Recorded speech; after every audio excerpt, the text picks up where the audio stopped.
Chapter 1: The Rise of a Forgotten King.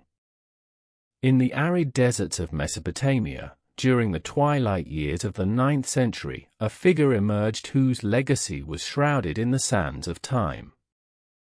His name was King Abdar Rahim, a ruler from the ancient city of Harran, a place once teeming with knowledge and mysticism. Harran, nestled amidst the crossroads of civilizations, was renowned for its scholars and astronomers, yet it had never been home to a great conqueror. Abdar Rahim changed that. Humble beginnings. Abdar Rahim was born into a family of modest merchants. His father, Rashid, traded spices and textiles, journeying along perilous trade routes that connected Mesopotamia to the distant lands of India and Byzantium. His mother, Yasmina, managed their small household, instilling in young Abdar a deep appreciation for resilience and resourcefulness. Though their means were limited, their home was rich in stories and learning. Travelers and traders who visited their home brought tales of distant lands and texts brimming with ancient wisdom. From a young age, Abdar exhibited an insatiable curiosity. While other children played in the dusty streets of Harran, he could often be found in the bustling bazaars, listening intently to foreign merchants recounting the philosophies of Greece, the scientific discoveries of Persia, and the spiritual traditions of India. His father, recognizing his thirst for knowledge, traded valuable goods to obtain manuscripts and scrolls for him. By the age of 12, Abdar was proficient in several languages, enabling him to study texts in Greek, Sanskrit, and Persian. Shaped by adversity. Life in the desert was unforgiving. The region was plagued by constant raids from rival tribes, and famine loomed like a specter over the land. These hardships left a profound mark on Abdar Rahim. He witnessed firsthand the suffering of his people, children orphaned by violence, traders ruined by marauders, and farmers struggling to coax life from the parched earth. These experiences kindled a burning desire within him to bring peace and prosperity to his homeland. By the time he reached his early 20s, Abdar Rahim had grown into a charismatic and visionary leader. His intellect was matched only by his empathy, and he possessed an uncanny ability to inspire those around him. He began gathering a small but fiercely loyal band of followers, drawn not by promises of wealth, but by his vision of a united and thriving land. His early companions included skilled warriors, scholars, and even former rivals who had come to respect his ideals. The path to leadership? Abdar Rahim's first challenge as a leader was to address the tribal feuds that had torn the region apart for generations. These feuds were deeply entrenched, fueled by old grievances and a scarcity of resources. Abdar approached the problem with a blend of diplomacy and pragmatism. He traveled tirelessly, meeting with tribal elders under the scorching sun and in the chill of desert nights. He listened to their grievances, offering solutions rooted in fairness and mutual benefit. In some cases, he brokered peace through strategic marriages, forging alliances between warring clans. In others, he employed his keen understanding of human nature to mediate disputes, often using parables and stories to convey his points. When diplomacy failed, he did not shy away from battle. However, even in war, he was known for his restraint, sparing those who surrendered and integrating them into his growing coalition. His efforts bore fruit. One by one, the disparate tribes of the region laid down their arms and pledged allegiance to him. His ability to unify such a fractious region earned him the title the Phoenix of the Sands, a symbol of rebirth and renewal. Harran, once a fragmented land of discord, began to transform under his leadership. The vision of unity. Unlike many leaders of his time, Abdar Rahim did not seek power for its own sake. His ambition was rooted in a profound sense of duty to his people. He envisioned a land where trade flourished, knowledge was revered, and justice prevailed. To achieve this, he understood that unity alone was insufficient. The foundation of his kingdom had to be built on trust and prosperity. He implemented reforms that were ahead of their time. Taxes were reduced for struggling farmers, and irrigation projects were launched to reclaim arid lands. Trade routes were secured, encouraging merchants from distant lands to bring their goods and ideas to Harran. Schools were established, where children of all backgrounds could learn and contribute to the kingdom's future. The phoenix rises. By the end of his third decade, Abdar Rahim had accomplished what many thought impossible. Harran was no longer a collection of warring tribes, but a thriving kingdom, united under his banner. The people's faith in him was unwavering, for he had proven himself not only as a leader, but as a protector and visionary. Under his reign, the desert began to bloom, not only with crops but with hope. As the sun set over the golden sands, casting long shadows over the city of Harran, the people would gather in its bustling squares and speak of their king. They marveled at how a merchant son had risen to become the phoenix of the sands, a beacon of light in a land once thought barren. Little did they know that this was only the beginning of Abdar Rahim's extraordinary journey, a tale that would echo through the annals of history as a testament to the power of vision, resilience, and unity. Chapter 2: The Dream of Prosperity. Abdar Rahim understood that unity alone would not sustain his burgeoning kingdom. While peace had been achieved through diplomacy and strength, Harran's long-term survival depended on prosperity. Aware of the fragile balance of power in the region, Abdar Rahim turned his focus to commerce and infrastructure, laying the groundwork for a golden age in his realm. Inspiration from history. Abdar Rahim drew inspiration from the annals of history, particularly the achievements of the legendary Persian king Darius. Known for his vast road network and administrative brilliance, Darius had connected disparate parts of his empire through infrastructure, enabling trade and communication to flourish. Abdar Rahim envisioned something similar for Harran, a trade network that would not only enhance economic growth but also position Harran as a cultural and intellectual nexus. The centerpiece of his vision was the construction of a grand trade route. This route would stretch westward to the bustling Mediterranean ports, where goods from Europe and North Africa could flow into his kingdom, and eastward to the heartlands of Persia, linking Harran to the rich traditions and markets of Asia. Abdar Rahim named this ambitious project the Path of Unity, symbolizing his desire to bring together diverse cultures under the banner of mutual prosperity. The Path of Unity, a monument to vision. The construction of the Path of Unity was no small feat. It required the combined efforts of engineers, laborers, and architects, many of whom were drawn from distant lands. Abdar Rahim's court became a hub of innovation, where plans were drawn and strategies debated. Skilled Persian engineers, renowned for their expertise in road building, were invited to Harran to oversee the project.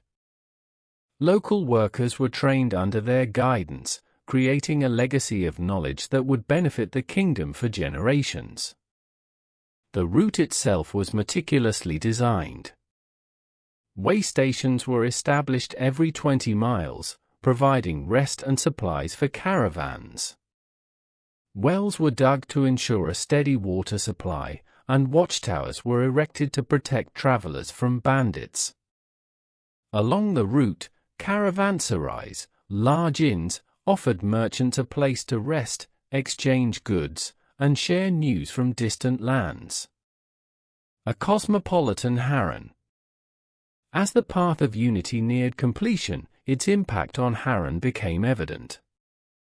Merchants from as far as Constantinople and Samarkand arrived in the city, bringing with them exotic goods and new ideas.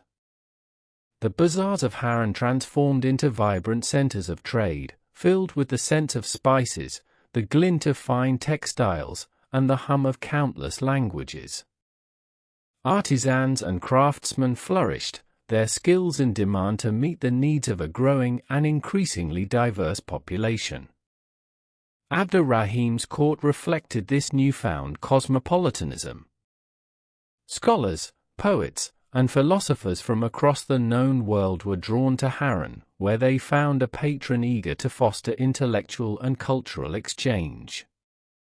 The king himself often joined their debates, engaging in discussions that ranged from astronomy to ethics. His thirst for knowledge, cultivated in his youth, had not waned, and he believed that wisdom was the true cornerstone of any enduring kingdom. One of the most notable figures to visit Harran during this period was Al-Jahiz, a renowned scholar from Basra. He marveled at the city's libraries and participated in spirited discussions at the royal court. Harran, he wrote, is a place where the mind is as valued as the sword, and where the desert blooms not only with flowers but with ideas. Challenges of prosperity. Prosperity, however, invited envy. Neighboring rulers, alarmed by Harran's rapid rise, began to view Abdar Rahim as a threat. The path of unity, while a marvel of engineering and vision, also symbolized Harran's growing influence. Trade routes that had once flowed through rival kingdoms were now redirected through Harran, enriching its coffers at the expense of others. Recognizing the dangers, Abdar Rahim took steps to protect his kingdom. He fortified Harran's borders, building a series of strongholds along key points of the trade route. These fortifications were manned by loyal soldiers, trained in both defense and desert warfare. Additionally, Abdar Rahim deployed spies and emissaries to the courts of his rivals, sowing discord among potential enemies and gathering valuable intelligence. A kingdom resilient. Despite the looming threats, Abdar Rahim remained steadfast in his vision. He understood that prosperity was not merely an end, but a means to create a society where justice and learning could thrive. To this end, he enacted policies to ensure that the wealth generated by the trade route was distributed equitably. Farmers received subsidies to improve irrigation systems, while artisans were given grants to refine their crafts. Schools and hospitals were established, accessible to all citizens regardless of their background. The people of Harran responded with loyalty and pride. They saw in Abdar Rahim a leader who not only dreamed of a better future but actively worked to achieve it. The path of unity became more than a trade route, it was a symbol of what Harran could achieve when united under a shared vision. A fateful coalition. The peace and prosperity of Harran, however, were not destined to endure unchallenged. Neighboring rulers, jealous of Abdar Rahim's success, began forming alliances to curb his influence. Secret meetings were held, and a coalition of city-states and tribal confederacies emerged, determined to crush this upstart king. Abdar Rahim, ever the visionary, anticipated their moves. He dispatched emissaries to negotiate with potential adversaries, offering trade agreements and assurances of peace. Where diplomacy failed, he relied on his network of spies to sow discord among the coalition's members. Internal rivalries and conflicting interests delayed their advance, buying Harran precious time. As tension mounted, Abdar Rahim called upon his people to prepare for the challenges ahead. His speeches, delivered with passion and conviction, rallied the kingdom. "Our strength lies not in our swords," he declared, "but in our unity, our resolve, and our unwavering belief in a brighter tomorrow. The stage was set for a confrontation that would test the very foundations of Abdar Rahim's dream. Yet, even as shadows gathered on the horizon, Harran stood as a testament to what vision and determination could achieve, a shining beacon of prosperity in the heart of the desert. Chapter 3: The Battle of the Crimson Dunes. The inevitable confrontation loomed on the horizon, casting a long shadow over the scorching sands of midsummer. For months, the coalition's forces had prepared to crush Abdar Rahim's burgeoning kingdom. Composed of city-states and tribal confederacies, this alliance boasted a vast army of seasoned warriors and formidable cavalry. Yet, they faced a foe whose mind was as sharp as the sword he carried, a ruler who had honed his strategies in the harsh crucible of the desert. The gathering storm. Abdar Rahim's scouts brought troubling news. The coalition's army was advancing steadily, their numbers swelling with every passing day. Harran's forces, though loyal and skilled, were significantly outnumbered. While the coalition's leaders grew overconfident in their numerical superiority, Abdar Rahim saw an opportunity to exploit their arrogance. His knowledge of the unforgiving terrain became his greatest weapon. The desert is a cruel mistress to those who do not understand her, Abdar Rahim declared to his generals. We will not meet them in open battle, where their numbers will overwhelm us. Instead, we will let the sands fight for us. In preparation, Abdar Rahim's army moved swiftly. Supplies were hidden in strategic locations, water sources were secured, and traps were laid in key areas of the desert. His men, accustomed to the arid landscape, knew how to endure the heat and navigate the shifting sands. The coalition, in contrast, marched blindly into the unknown, burdened by heavy armor and a lack of local guides. The ambushes begin. As the coalition advanced, Abdar Rahim launched a series of ambushes designed to weaken their resolve. Small units of Harrani soldiers attacked supply lines and isolated detachments under the cover of night, striking swiftly and vanishing into the dunes. These skirmishes sowed confusion among the enemy ranks, forcing them to march in tighter formations and draining their supplies faster than anticipated. The desert itself became an accomplice in Abdar Rahim's strategy. The scorching sun drained the coalition's strength, while sudden sandstorms disoriented their troops. The coalition's leaders, frustrated by their inability to engage the Harrani forces directly, pressed on, unaware that they were being lured into a carefully orchestrated trap. The Crimson Dunes. The decisive moment came near a dry riverbed known as the Crimson Dunes. The area earned its name from the reddish hue of its sands, which glowed like embers under the sun. Abdar Rahim had chosen this location for its natural advantages. The riverbed's narrow canyons and steep ridges provided the perfect setting for an ambush. As the coalition's army reached the Crimson Dunes, they found what appeared to be a retreating Harrani force. Exhausted and eager for a decisive victory, the coalition's leaders ordered their troops to pursue. The narrow canyons funneled the coalition soldiers into a tight formation, leaving them vulnerable.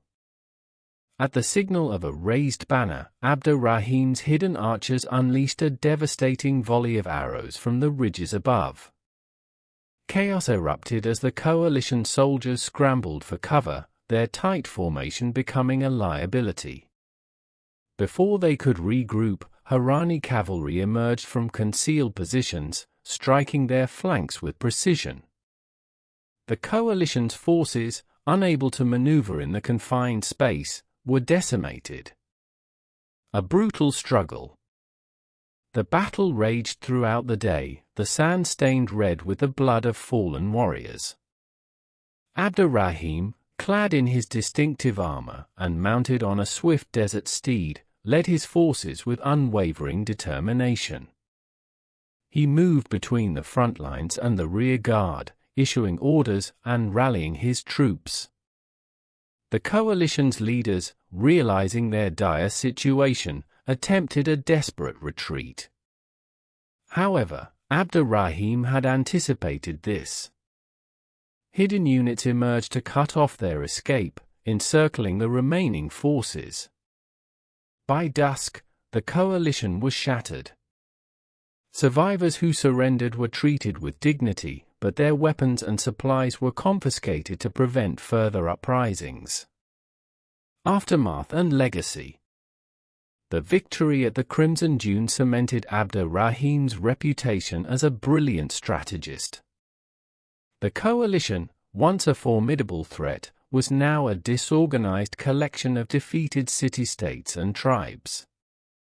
Their leaders, humbled by the loss, sent emissaries to Harran to negotiate peace and trade agreements.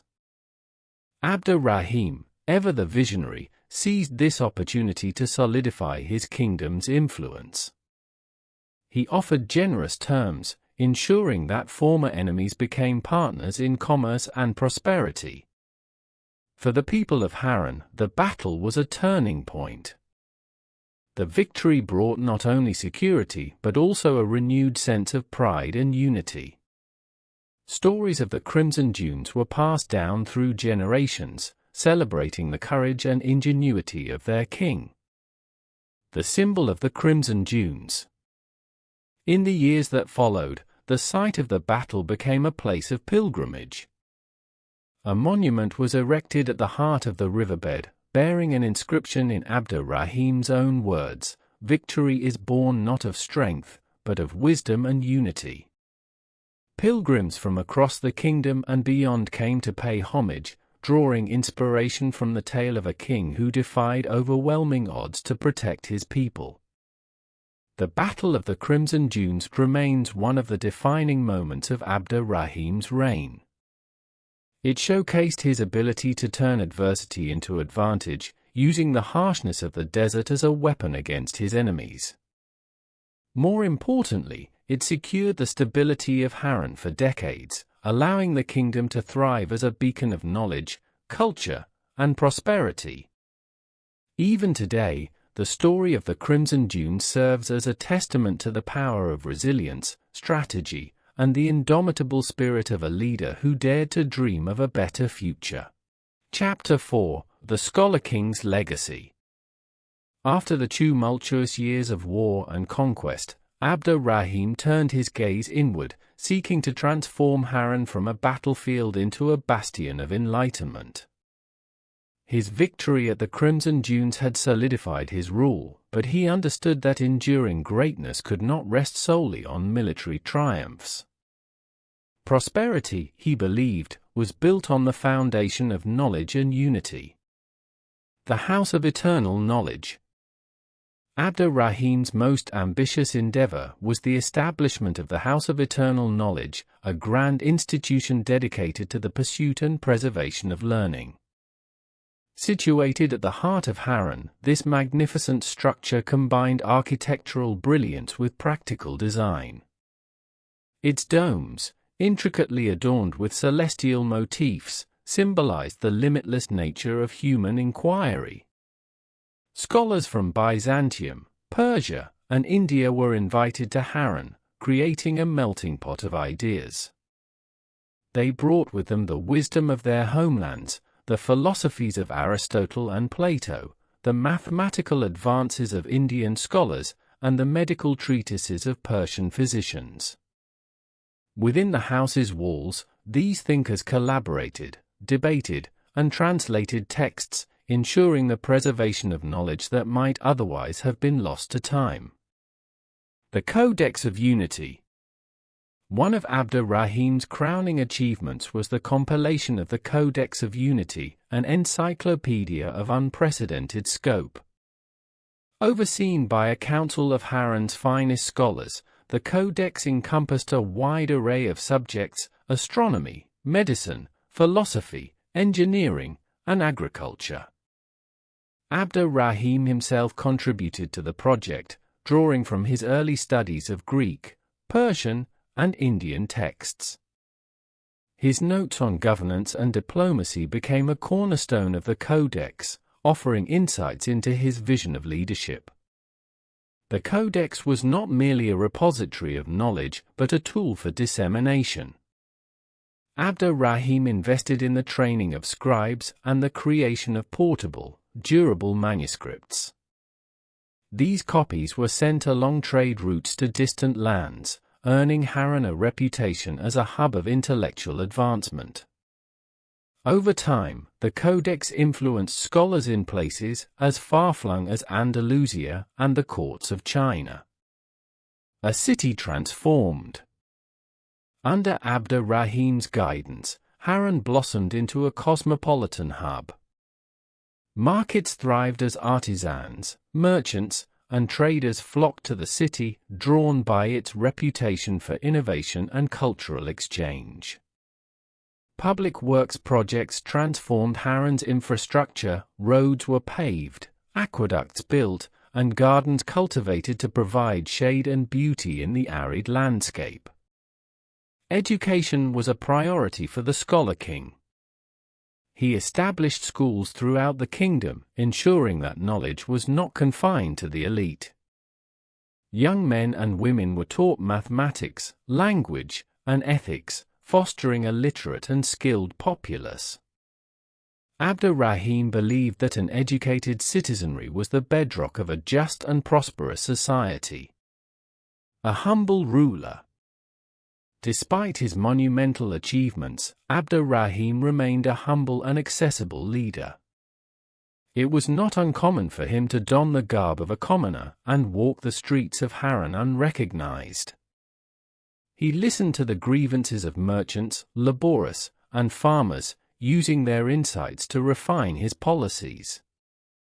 A ruler must know the pulse of his people, he often said. One tale tells of a night when Abdar Rahim visited a local tavern disguised as a traveler. There, he engaged in a spirited discussion with patrons about the kingdom's future. Only later did they realize they had been speaking with their king. Stories like these endeared him to his subjects, who saw in him a leader of genuine compassion and foresight. Challenges and innovations. The road to enlightenment was not without obstacles. Traditionalists resisted some of Abdar Rahim's reforms, fearing the erosion of their influence. Neighboring rulers, envious of Harran's growing prestige, sought to undermine its progress through subterfuge and propaganda. Yet, Abdar Rahim navigated these challenges with the same strategic acumen he had displayed in battle. To counter resistance, he held public forums where citizens could voice their concerns and engage directly with officials. These gatherings, known as the assemblies of the people, became a cornerstone of his governance, fostering transparency and trust. To protect Harran's intellectual treasures, he established a network of guards and couriers tasked with safeguarding manuscripts and artifacts during their transport. Legacy beyond borders. Abdar Rahim's vision extended far beyond Harran. He forged alliances with neighboring kingdoms, emphasizing cultural exchange over conflict. Delegations from Harran traveled to distant lands, carrying gifts of knowledge and art. In return, they brought back innovations and ideas, enriching the kingdom's tapestry of learning. The scholar king's influence resonated for centuries.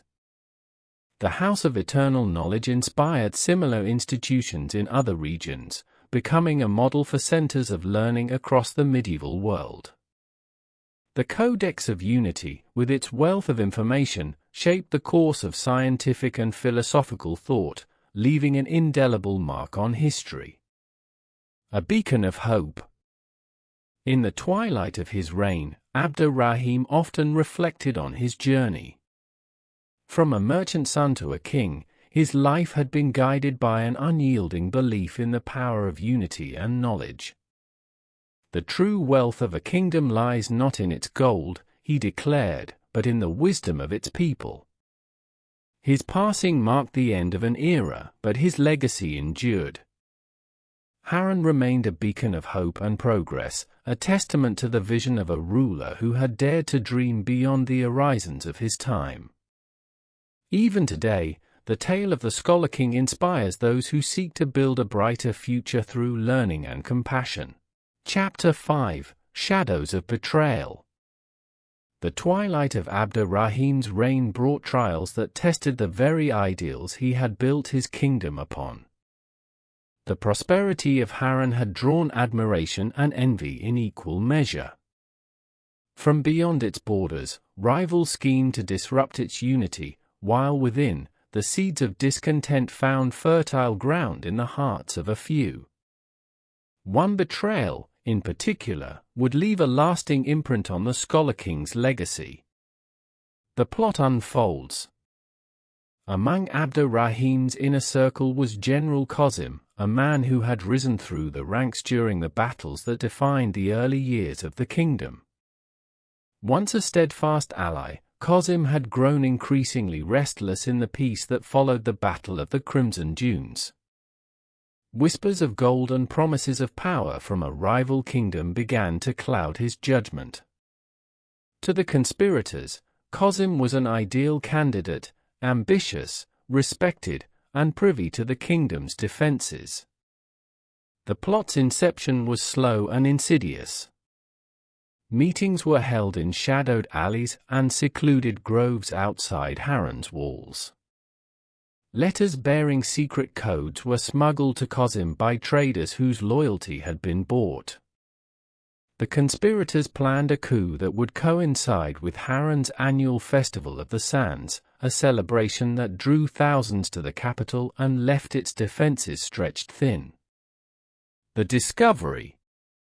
The conspiracy might have succeeded had it not been for a chance encounter. A young scribe, Tariq, stumbled upon an encoded message while cataloguing trade documents. The message's cryptic nature piqued his curiosity, and he brought it to the attention of the royal council. Under the guidance of the House of Eternal Knowledge, the code was deciphered, revealing the outlines of the treacherous plan. Abdar Rahim was deeply troubled by the betrayal, particularly as it involved someone he had trusted with the kingdom's security. "The greatest wounds are those inflicted by a friend," he remarked to his advisors. Despite his personal anguish, he resolved to address the matter with the measured wisdom that had become his hallmark. A choice of mercy. When the conspirators were apprehended, there was widespread anticipation of a swift and harsh punishment. The people of Harran, loyal to their king, clamored for justice. Yet, Abdar Rahim chose a different path. In a public assembly, he addressed the accused and the gathered crowd with calm authority. "Betrayal is a fire that consumes unity," he began, "but vengeance is a storm that scatters the ashes. Today, we choose to rebuild, not destroy." Instead of execution or exile, the conspirators were pardoned. Qasim, stripped of his rank, was assigned to serve in the House of Eternal Knowledge, tasked with documenting the history of Harran's military campaigns. The other conspirators were given roles that required them to contribute to the kingdom's welfare, under close supervision. This act of mercy shocked the kingdom, but it also inspired profound loyalty. Many saw in Abdar Rahim's decision a reflection of his belief in unity and redemption. By extending forgiveness, he reinforced the values that had brought Harran together. The aftermath. Qasim's transformation became a testament to the power of Abdar Rahim's approach. Humbled and given a chance to atone, the former general dedicated himself to his new role. His detailed accounts of past battles became invaluable resources for future leaders, and he eventually earned back a measure of respect. The other conspirators, too, found ways to contribute to the kingdom. Some became advocates for reform, using their experiences to highlight the importance of justice and fairness. The rival kingdom that had instigated the plot, seeing Harran's resilience, abandoned further efforts to destabilize it. A lasting lesson. Abdar Rahim's response to betrayal became a defining moment in his reign. It reinforced his reputation as a ruler guided by principles rather than emotions. His decision to forgive rather than punish sent a powerful message. Unity and compassion were the cornerstones of his kingdom. This philosophy resonated deeply with his subjects, strengthening their bond with their king. Stories of the scholar king's mercy spread far and wide, reaching distant lands where rulers faced their own challenges. Philosophers and poets immortalized the event, framing it as an example of enlightened leadership. Reflections in solitude. In the years that followed, Abdar Rahim often reflected on the betrayal and its aftermath. Though his decision had brought peace, it had also left him more guarded. He spent long nights in the gardens of the palace, seeking solace in the stars and the wisdom of the ancients. It was during one such evening that he wrote in his journal, "Forgiveness is not the absence of justice, but its highest form. In forgiving, we break the cycle of vengeance and pave the way for unity." These words became part of the Codex of Unity, a reminder to future generations of the strength found in mercy. The legacy of forgiveness. Abdar Rahim's choice to forgive his betrayer solidified his legacy as a moral exemplar. His reign, already marked by knowledge and prosperity, gained an additional layer of depth. Harran's stability endured long after his passing, a testament to the enduring power of his principles. Even today, the tale of the scholar king's mercy serves as a lesson in leadership and humanity. It reminds us that even in the face of betrayal, the path of compassion can yield the greatest rewards. Chapter 6: The Eternal Flame. The final chapter of Abdar Rahim's life unfolded with a serenity befitting his legacy. At the age of 67, after decades of tireless dedication to his people, he passed away peacefully in his sleep, leaving behind a kingdom that stood as a testament to his vision of unity, knowledge, and justice. His passing marked the end of an era, but it also cemented his place as a legendary figure whose ideals would resonate for generations to come. The morning of mourning. The news of Abdar Rahim's death spread swiftly through Harran and beyond. As the sun rose over the desert, casting its golden light on the bustling city, it was met with an unusual stillness. Merchants halted their trades, scholars paused their debates, and laborers ceased their work. The phoenix of the sands had ascended to eternity, and the entire kingdom mourned as one. A grand procession carried the king's body through the streets of Harran.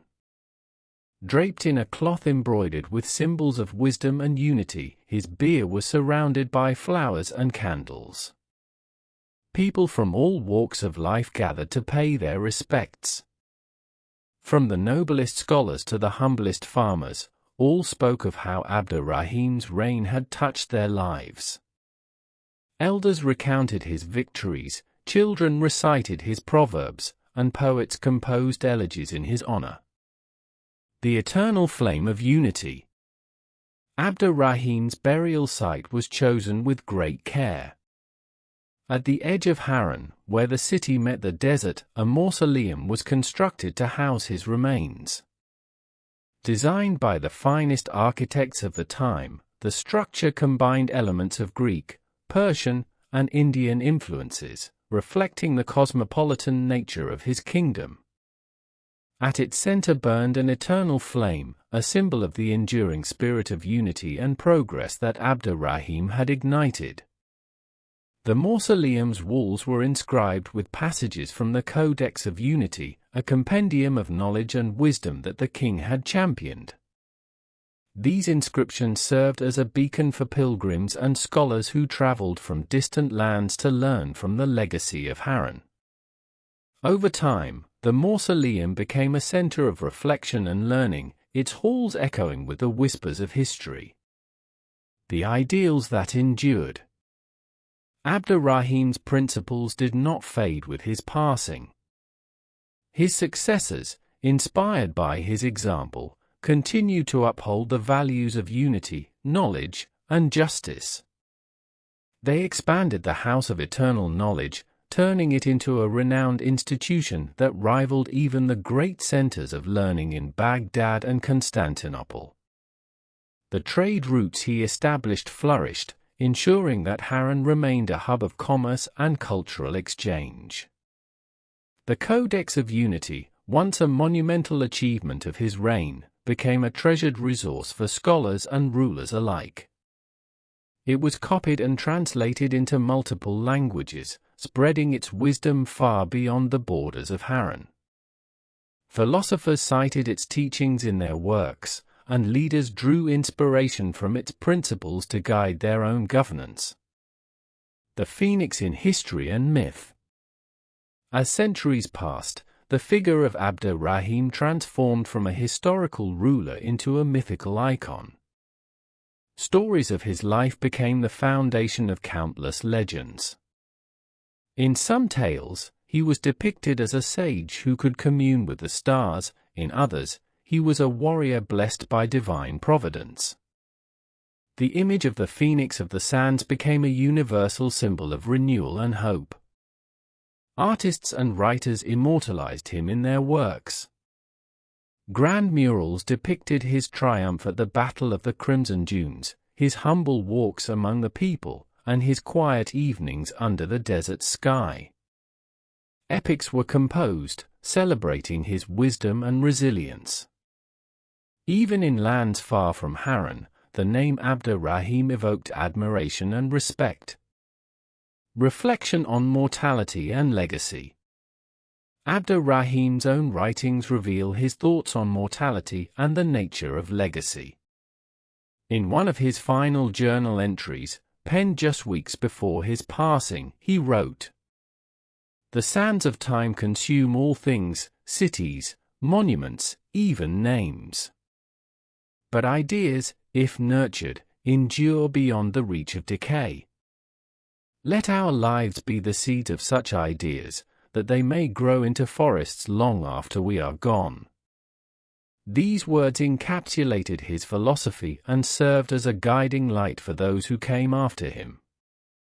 They also underscored his humility, for despite his achievements, he saw himself not as a conqueror or a king, but as a steward of ideals greater than any individual. A beacon for future generations. The story of Abdar Rahim continues to inspire. In times of turmoil, his life serves as a reminder that unity is stronger than division, and that even in the harshest of landscapes, greatness can flourish. Leaders across eras have invoked his example, striving to emulate his balance of strength and compassion. Today, the legacy of the Scholar King lives on not just in the annals of history, but in the hearts of those who cherish the ideals he championed. In every effort to bridge divides, in every pursuit of knowledge, and in every act of justice, the flame of Abdar Rahim's vision burns bright. The Phoenix of the Sands may have ascended, but his eternal flame continues to light the way for all who seek a better future.